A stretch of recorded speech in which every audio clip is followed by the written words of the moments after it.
तथागत यह भी कहते हैं कि सबसे पहले व्यक्ति को खुद की पहचान करनी चाहिए। दूसरों की बजाय व्यक्ति खुद के बारे में ज़्यादा जानता है।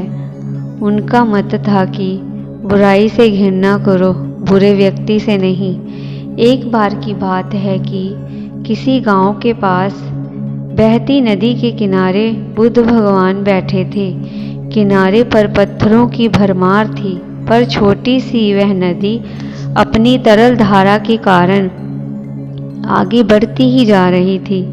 बुद्ध ने विचार किया कि यह छोटी सी नदी अपनी तरलता के कारण कितनों की प्यास बुझाती है, लेकिन भारी भरकम पत्थर एक ही स्थान पर पड़े रहते हैं और दूसरों के मार्ग में बाधक बनते रहते हैं। इस घटना की सीख यह है कि दूसरों के रास्ते में रोड़े अटकाने वाले खुद कभी आगे नहीं बढ़ पाते, परंतु जो दूसरों को स्नेह की नज़र से देखते हैं वह स्वयं ही आगे बढ़ जाते हैं।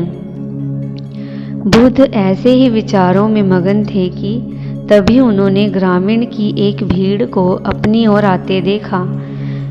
बड़ा शोर था और लोग किसी युवती के प्रति अपशब्द बोल रहे थे। तथागत ने देखा कि लोग एक युवती को घसीट कर ला रहे थे और उसको गाली भी दे रहे थे। भीड़ के नज़दीक आने पर बुद्ध ने लोगों से युवती को पीटने और अपशब्द कहने का कारण पूछा।